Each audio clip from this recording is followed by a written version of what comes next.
السلام عليكم ورحمة الله وبركاته.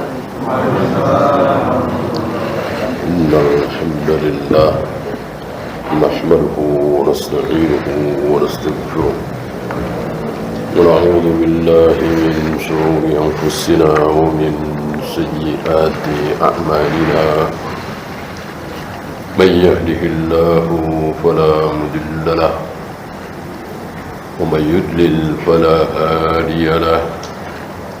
أشهد أن لا إله إلا الله وحده لا شريك له وأشهد أن محمدا عبده ورسوله وبعد. Kita melanjutkan hakikat ibadah dalam rangka menafsirkan ani'budullaha, sembahlah Allah, wajtanibut taghut, dan jauhi taghut. Dua-duanya akan dijelaskan oleh beliau. Sebetulnya ibadah itu apa? Yang pertama beliau jelaskan ay tazallalu lahu bil ibadati, merendahkan diri serendah-rendahnya ketika kita beribadah. Maka tidak boleh kita beribadah pakai nanya. Kenapa jumroh harus dilempar? Kenapa Hajar Aswad harus dicium? Kenapa mesti ruku? Kenapa mesti sujud nyium tanah? Kenapa kalau tidak ada air mesti pakai debu? Disapukan ke wajah, ke tangan. Bukankah itu malah kotor? Enggak boleh. Berarti tidak tazallul, tidak merendahkan diri. Jadi betul-betul kita itu rendah, serendah-rendahnya. Saat kita beribadah kepada Allah, kita itu rendah serendah-rendahnya. Saking rendahnya, nggak boleh nanya. Nggak boleh nanya. Para nabi, para rasul, ketika diperintahkan oleh Allah, nggak ada yang nanya. Kenapa mesti begitu ya Allah? Kenapa harus anak yang harus aku sembelih ya Allah? Ini kan pertanyaan yang wajar kan? Wajar sekali. Kalau Nabi Ibrahim bertanya, kenapa? Apa salah Ismail ya Allah? Enggak ada pertanyaan seperti itu. Karena beliau faham sefaham-fahamnya bahwa ibadah itu harus merendahkan diri serendah-rendahnya. Jadi kita di hadapan Allah itu enggak ada artinya sedikit pun. Saking tidak ada artinya, disuruh nyembelih anaknya saja mau. Kalau yang memerintahkan bukan Allah, tentu boleh kita protes. Kenapa? Ini Allah Rabbul Alamin, pencipta jagat raya alam semesta, yang tidak mungkin pernah salah. Tiba-tiba menyuruh kita melakukan sesuatu yang tidak masuk akal. Bagaimana? Rendahkan diri kita serendah-rendahnya. Disinilah kesalahan kaum Mu'tazilah, Qadariyah, sebagian Asy'ariyah, Maturidiyah yang terkena syubhat ilmu kalam, ilmu filsafat. Itu hampir rata-rata mereka nanya, kenapa? Kenapa mesti begitu? Ahlus sunnah tidak. Seaneh apapun, sepahit apapun, kalau itu perintah Allah, sami'na wa ata'na. Walaupun akan dicibir oleh manusia, walaupun akan dicaci maki oleh banyak orang, maka dari awal dalam beribadah ada garis bawah, walau karihal kafirun, walau karihal musyrikun, walau karihal munafikun. Walaupun orang-orang kafir enggak suka, orang-orang musyrik, orang-orang munafik enggak suka, biarin. Kalau mereka suka, dipertanyakan agama kita. Ya, kita beragama Islam dengan baik dan benar sesuai kehendak Allah dan Rasul-Nya. Bersamaan dengan itu, orang-orang kafir senyum sama kita, senang sama kita, memuliakan kita. Dipertanyakan keislaman kita. Ketika kita melaksanakan Islam dengan baik dan benar, tadi walau karihal kafirun, walau karihal musyrikun, walau karihal munafikun, pasti mereka nggak akan suka, nggak akan senang.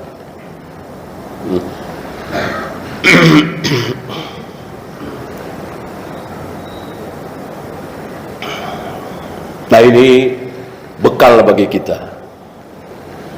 Ketika kita berhadapan dengan perintah Allah dan Rasul-Nya yang tidak masuk di akal, sudah sami'na wa ata'na.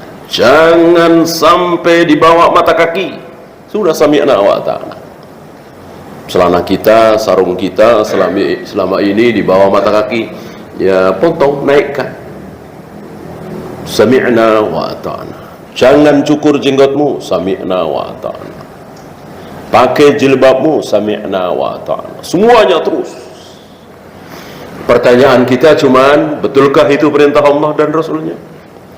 Kalau perintah Allah jelas, tidak diragukan lagi, ada dalam Al-Quran. Adapun Nabi, adakah hadis itu sahih? Pertanyaan cuman itu. Apakah hadis itu sahih? Ketika para imam mengatakan sahih, selesai. Ya. Itulah ucapan para imam, wabil khusus Imam Syafi'i. Kullu ma qultu wa sahal hadis fakhudhu bil hadis wa la tuqalliduni.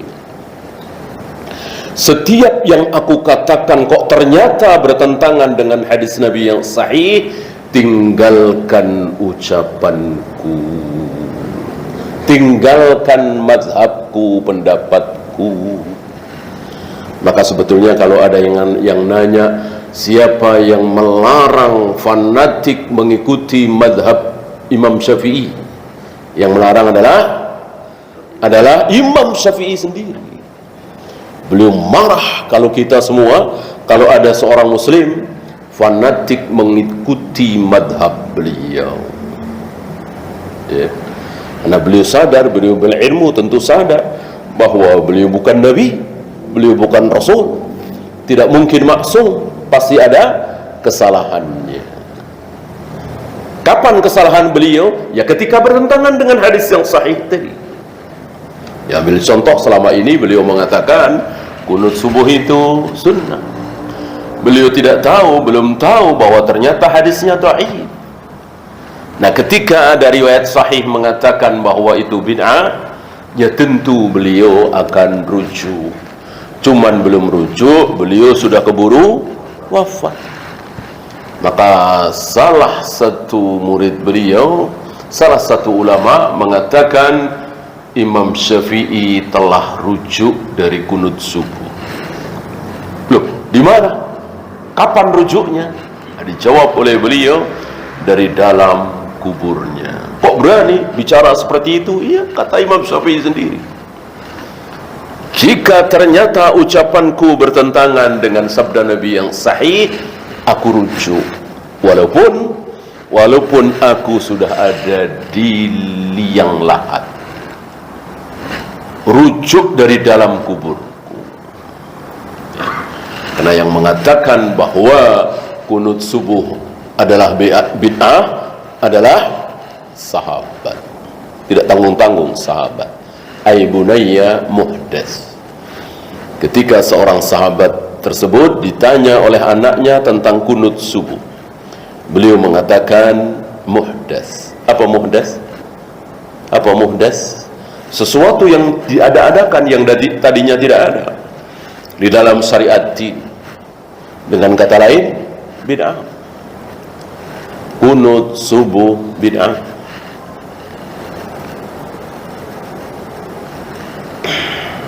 Tidak boleh kita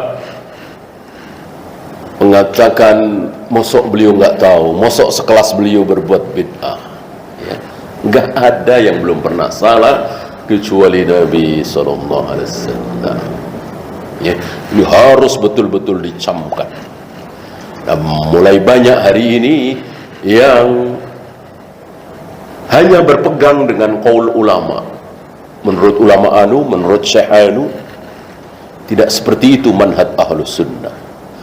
Karena dalil adalah hanyalah qala Allah wa qala ar-rasul ala fahmi sahabah. Cuman itu dalil. Di luar itu bukan dalil. Ucapan syekh manapun, ucapan ulama manapun bukan dalil. Ya. Wajtanibut taghut, dan jauhi taghut. Dari sini antum sekilas bisa mengambil kesimpulan, sembahlah Allah dan jauhi taghut. Kira-kira ada hubungannya apa tidak? Tentu ada. Sembahlah Allah, jauhi taghut. Maksudnya jangan menyembah taghut. Dari sini kita tahu taghut itu apa. Ya, taghut itu apa? Tidak seperti pemahaman sebagian saudara-saudara kita yang keliru, yang mereka terkena syubhat khawarij. Pokoknya kalau ada simbol pemerintah itu taghut. Baju doreng-doreng, baju coklat, baju korpri, itu baju taghut. Mudah sekali mereka menyematkan istilah taghut itu. Ya, padahal cuma pakaian. Seorang alim ahlus sunnah berpakaian coklat, berpakaian doreng, berpakaian korpri, mungkinkah? Ya mungkin. Bolehkah? Ya boleh. Dangkal sekali mereka. Apakah pemerintah kita yang tentu jauh dengan pemerintahan Umar bin Abdul Aziz, Muawiyah, apalagi Umar bin Al-Khattab, apakah pemerintah kita yang seperti ini menyuruh kita semua menyembah pemerintah? Tidak kan? Beralih lihat taghut. Ani i'budullaha wajtanibut taghut. Sembahlah Allah, jangan taghut, gitu. Ya. Maka taghut adalah yang disembah selain Allah, itu dia. Maka taghut yang sebetulnya adalah kuburan keramat, dukun-dukun, ya, berhala-berhala. Itu taghut yang sebetulnya, yang disembah selain Allah biridohu, dan dia suka disembah. Fir'aun, Namrud, itu taghut. Nabi Isa disembah apa tidak? Ada yang menyembah Nabi Isa? Ada yang menyembah Nabi Isa? Banyak. Berarti Nabi Isa taghut? Tidak. Karena beliau nggak mau, nggak suka. Beliau nggak mau, beliau marah disembah. Dan kelak beliau diberi kesempatan oleh Allah untuk menunjukkan kepada orang-orang kafir bahwa aku bukan Tuhan, menyembah aku adalah sebuah kesalahan, satu-satunya Tuhan adalah Allah, aku menyembah dia, dan seterusnya.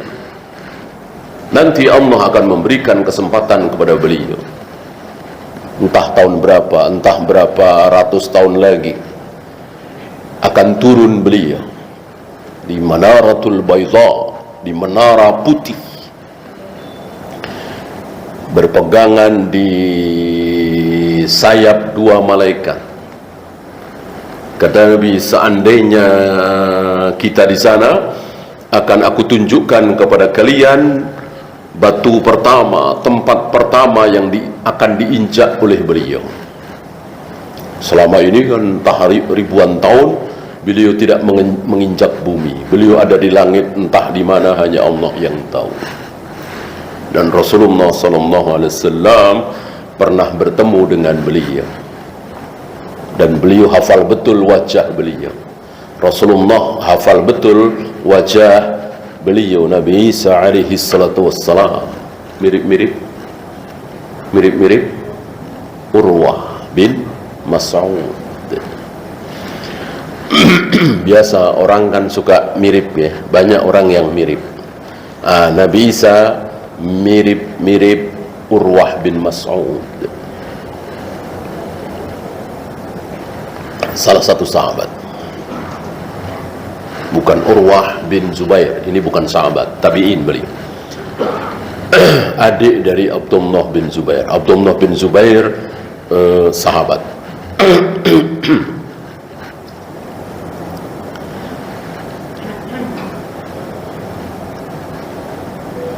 Nah, mari kita ikuti penjelasan beliau lebih lengkap tentang taghut. Tadi sekilas saja, yang mengandung makna al-mutabadir, makna yang cepat ditangkap. Gitu.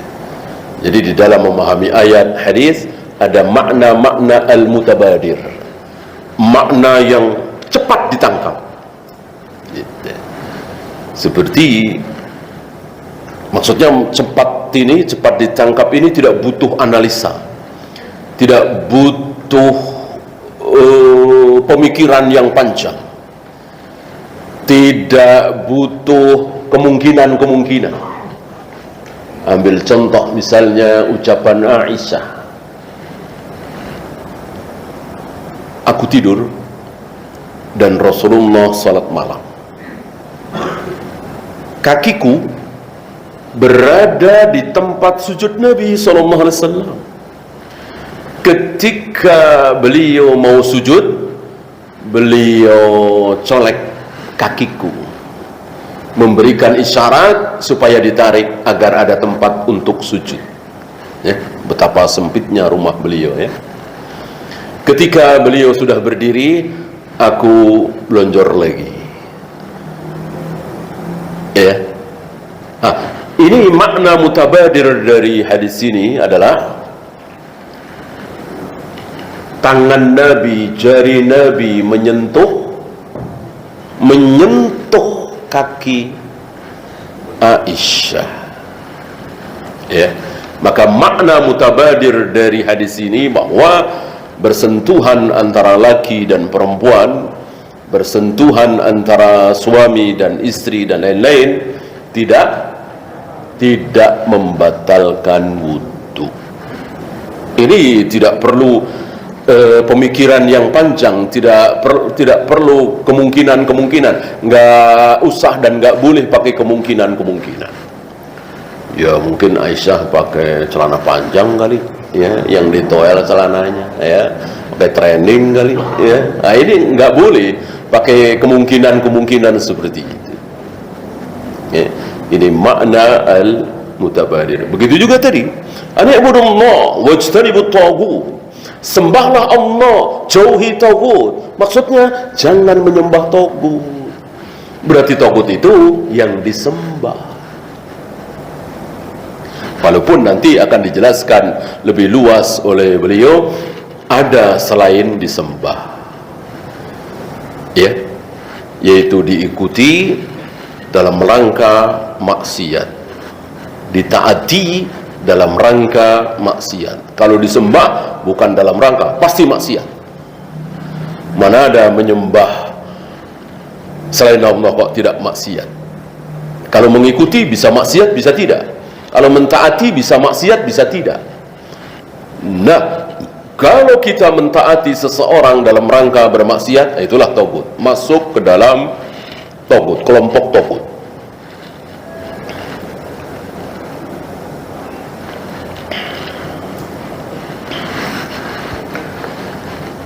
Mustaqun minat tughyan.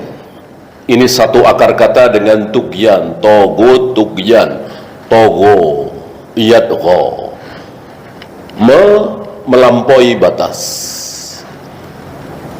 Inna lamma taghal ma'u hamalnakum fil jariyah. Ketika air itu sudah tagho, maka kami angkut kalian di dalam kapal. Ketika air itu sudah tagho, sudah melampaui batas. Masa air kok sampai ke gunung? Itu kan sudah melampaui batas. Mau kemana lagi? Nggak mungkin bisa menyelamatkan diri kecuali masuk kapal Nabi Nuh. Nah, dari kata togo itulah, melampaui batas itulah, muncul kata togut. Maka togut adalah, saya bacakan, banyak ta'rif, banyak pengertian yang ditulis oleh para imam. Yang terbaik beliau bawakan dari Ibnu Qayyim. Ibnu Qayyim terkenal sebagai seorang ulama yang ta'rifnya bagus atau paling bagus, mengikuti gurunya Syekhul Islam. Karena ta'rif itu, definisi itu kan tidak dari Nabi SAW. Ya, kan sedikit sekali Nabi membuat definisi. Ya, salat adalah ibadah yang diawali dengan takbir, diakhiri dengan salam, di dalamnya ada ruku, ada sujud, ada i'tidal dan seterusnya. Pernah Nabi bersabda seperti itu? Tidak pernah. Nabi tidak membuat definisi, Nabi tidak membuat ta'rif. Beliau lebih dari itu. Apa? Beliau nggak bikin ta'rif, beliau nggak bikin definisi, beliau langsung bikin contoh langsung di lapangan. Ya. Maka beliau ngajarin sholat sambil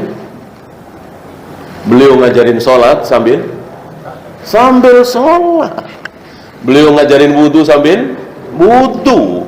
Beliau ngajarin manasik haji sambil haji.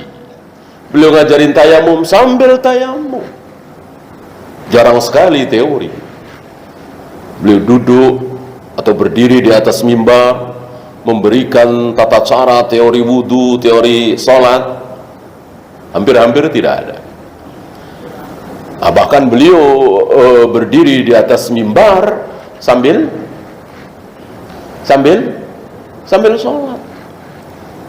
sholat di atas mimbar. Mimbar beliau 3 tangga seperti itu, ya. Di anak tangga teratas itulah beliau berdiri, beliau ruku, beliau i'tidal. Nah, ketika beliau mau sujud, beliau turun. Ya. Berarti tangganya itu tidak terlalu tinggi. Ya. Kalau tangganya itu terlalu tinggi, sebagaimana yang sering kita lihat di beberapa masjid, 3 tangga juga, tapi sedikit, habis itu langsung tinggi. Karena tujuannya memang cuman buat tempat duduk. Ya tentu sulit. Ya. Dengan Nabi turun dengan mudah menunjukkan bahwa anak tangganya itu landai. Beliau turun, kemudian sujud dan seterusnya sampai akhir salam. Beliau bersabda, sengaja aku sholat di atas mimbar agar kalian melihat bagaimana caraku sholat. Jadi beliau nggak banyak omong, pokoknya begini, ikuti. Ya. Maka beberapa kali beliau baca doa iftitah jahar. Beliau baca ketika ruku itu jahar, ketika sujud jahar, kedengaran oleh Aisyah. Sampai ada bacaan yang aneh, baru dengar Aisyah tahu, ya Rasul, belum pernah aku dengar bacaan sujud ruku seperti tadi. Berarti kan jahar Nabi membacanya, keras. Ya. Biasanya subhana rabbiyal a'la atau subhana rabbiyal azim ruku, atau subuhun kuddus. Ini kok lain, subhanakallahumma rabbana wa bihamdika allahumma ighfirli, baru dengar. Dijelaskan oleh Nabi bahwa ini tanda, aku diberi tanda. Ketika tanda itu datang, aku harus mengucapkan kalimat itu. Belakangan Aisyah tahu bahwa tanda tersebut adalah dekatnya ajal Nabi sallallahu alaihi wasallam.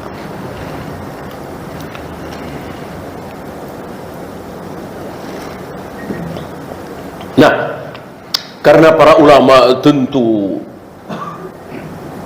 agak sulit menerapkan sebagaimana yang Nabi contohkan. Para sahabat kan luar biasa, dan para ulama berhadapan dengan orang-orang awam, orang-orang yang jahil seperti kita ini.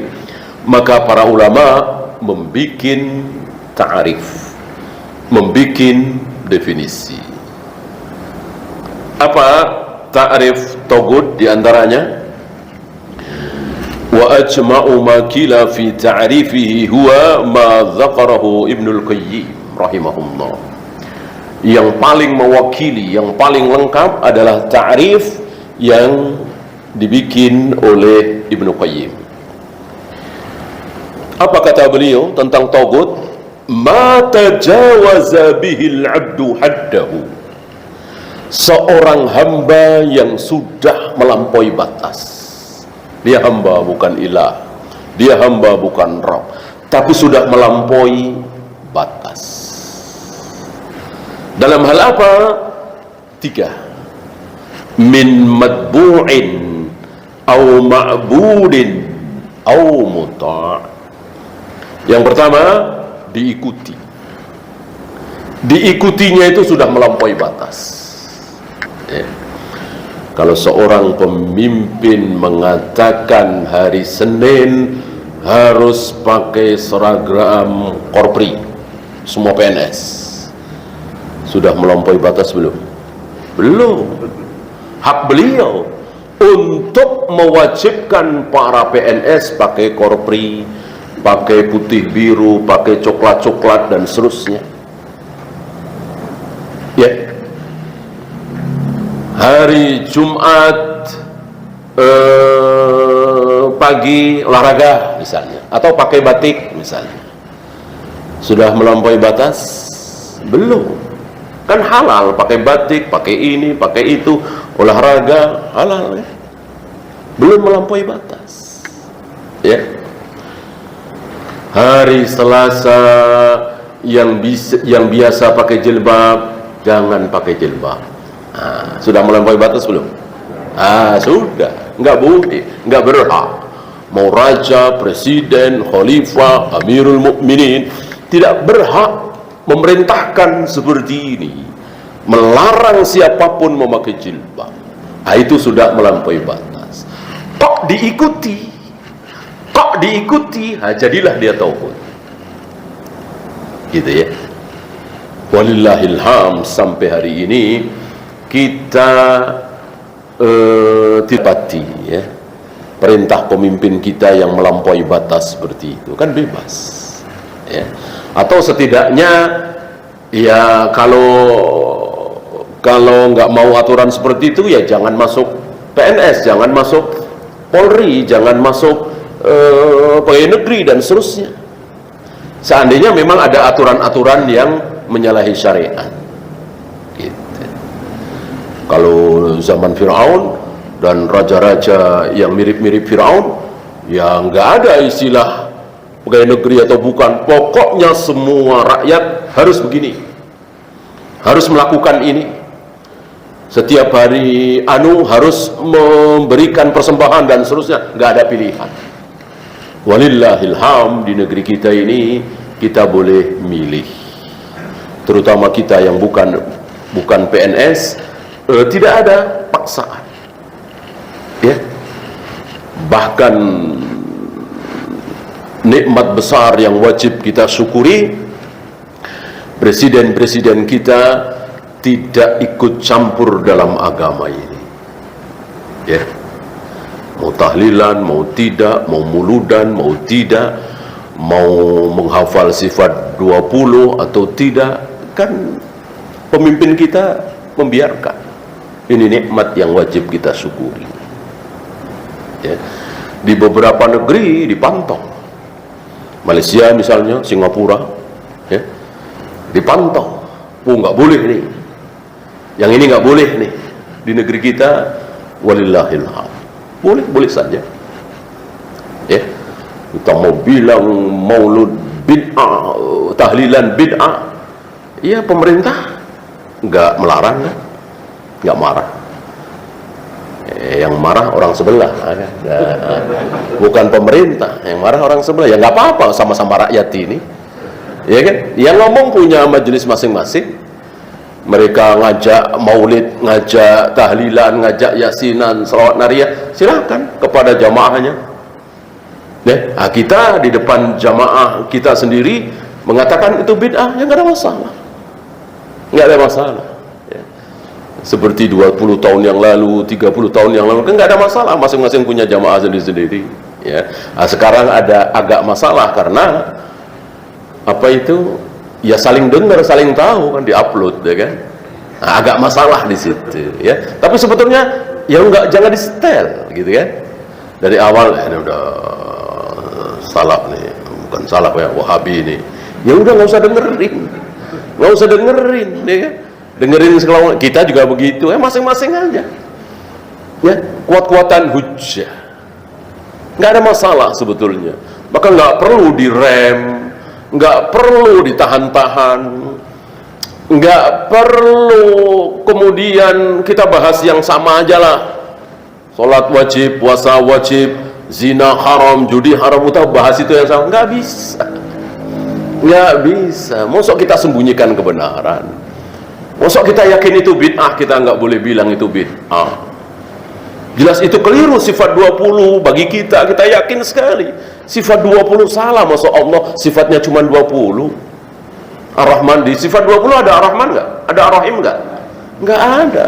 Allah malu, Allah cemburu, nggak ada di sifat 20. Ayo, bukan sifat Allah itu, ya. Ya mestinya seperti itu, ya. Ada hujjah saja.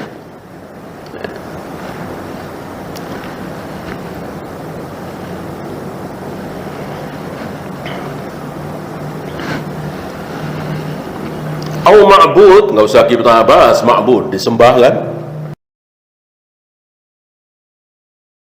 Masih melampaui batas, disembah, nggak usah dibahas kita, disembah ini. Dan sebodoh-bodoh Abu Jahal, Abu Lahab tidak mengaku, tidak merasa sedang menyembah apa kemarin?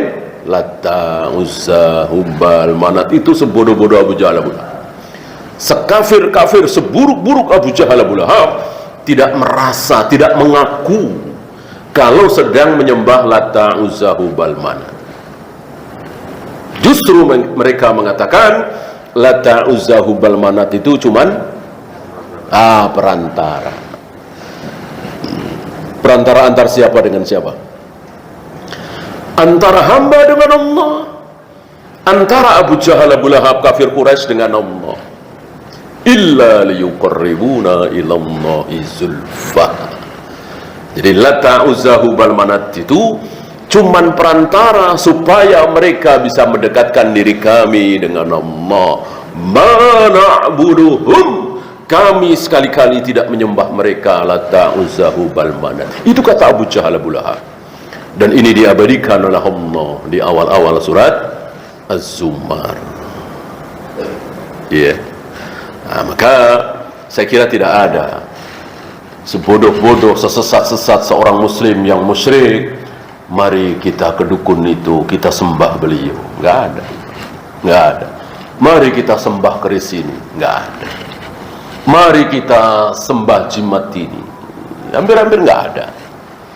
Ya, mereka semua mengaku, merasa sedang menyembah Allah. Cuman keris, jimat, dukun itu sebagai perantara. Dengan keris inilah, maka ini perantara. Ya. Apa istilah mereka ya? Istilah yang keliru ya. Mereka sering itu syariat. Padahal jelas istilah salah kan. Syariat itu kan wudu, sholat, tayamum, jual beli yang hak itu syar'i, syariat. Ini syariat saja ya. Ini keris itu cuman sekedar syariat ya. Tetap semuanya dari Allah, cuman syariatnya keris ini, jimat ini, ya, wafak ini, rajah ini. Dan jelas itu kalimat yang batil ya. Karena wasilah adalah sesuatu yang bisa dicerna oleh akal kita. Yang bikin dagangan kita laris siapa? Allah. kita yakin seyakin-yakinnya. Wasilahnya apa? Perantaranya apa? Barang kita bikin murah, cari untungnya jangan besar-besar, ya, marginnya kecil saja. Itu perantara supaya laris. Yang bikin laris Allah. Itu perantara yang benar, masuk di akal. Kalau jimat, keris, dukun tentu nggak masuk di akal, maka harus kita tolak, ya. Kecuali yang tidak masuk di akal itu adalah apa? Boleh kita melakukan wasilah, perantara yang tidak masuk akal. Dengan syarat yang tidak masuk akal itu adalah sabda Nabi sallallahu alaihi wasallam. Tidak masuk akal. Apa hubungannya umur panjang dengan menyambung silaturahim? Secara akal, logika, nurani, nggak ada hubungannya.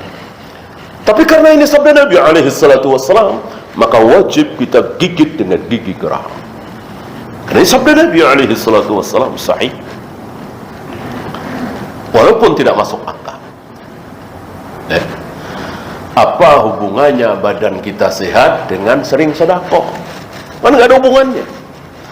Tapi karena ini sabda Nabi, wadawu amradakum bis sadaqah, obati penyakit kalian dengan cara memperbanyak sedekah, tentu kita yakin seyakin-yakinnya. Ada dalil apa tidak? Kalau ada dalil, walaupun tidak masuk akal, kita wajib percaya. Ingin rezeki lancar, kaya, pakai haji, umroh, kan nggak nyambung, nggak masuk akal. Haji umroh kan butuh biaya puluhan juta, ada yang ratusan juta.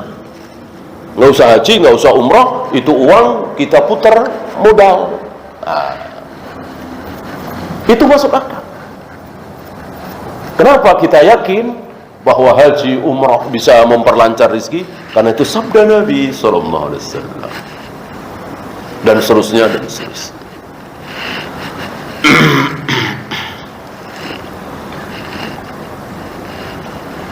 Bahkan para imam diawali dari para sahabat itu lebih siqah, lebih yakin dengan sabda Nabi daripada usaha yang masuk akal. Siapa contoh? Umar. Waktu itu menjelang perang jihad, perang Qadisiyah, dipimpin oleh Sa'ad bin Abi Waqqas. Nah,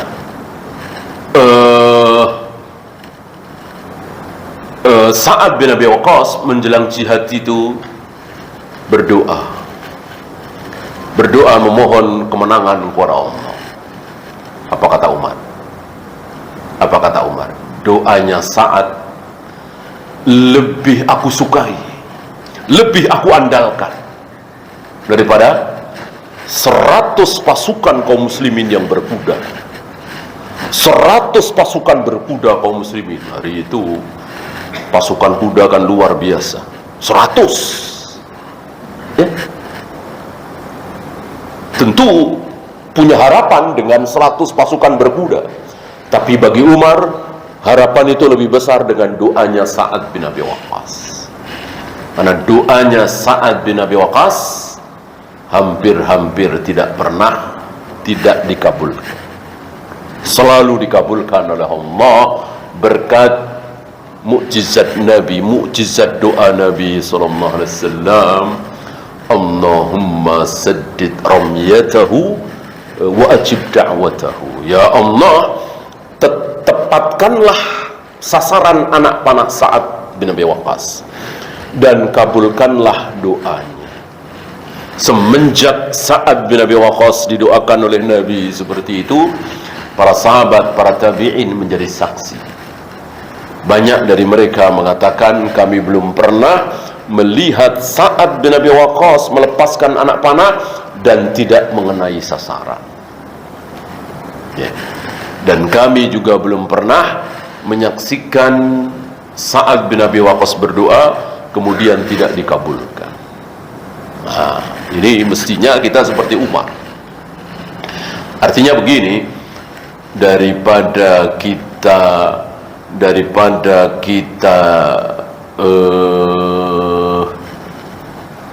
ngumpulin duit, apalagi dengan cara yang haram, asuransi, supaya kalau kita sakit ada yang nanggung biaya pengobatan rumah sakitnya. Maka kalau kita mau ikut-ikutan Umar ya, manusia termulia setelah Abu Bakar, lebih baik disedekahkan, gitu.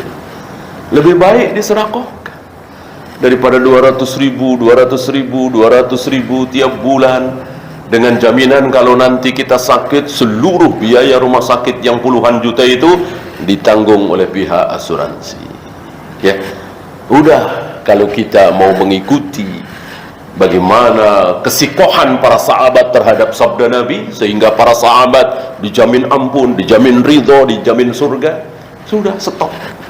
Berikan saja ke fakir miskin. Itu seandainya asuransi halal. Seandainya halal, ya, seandainya asuransi itu halal. Lebih baik mana asuransi dengan sedekah? Ya sedekah. Tujuannya sama, supaya tidak sakit. Kalau asuransi bukan supaya tidak sakit, supaya kalau sakit biaya pengobatannya gratis, ditanggung oleh pihak asuransi, kan begitu. Kalau sedekah apa tadi? Supaya tidak sakit. Walaupun kita di rumah sakit mahal gratis, taruhlah 2 minggu, 3 minggu, kan tetap aja hilang waktu kita. Nggak bisa sholat berjamaah di masjid, nggak bisa ngaji, kemudian pekerjaan terbengkelai dan seterusnya. Kalau sedekah kan nggak sakit, janji dari Nabi SAW. Ya, silakan.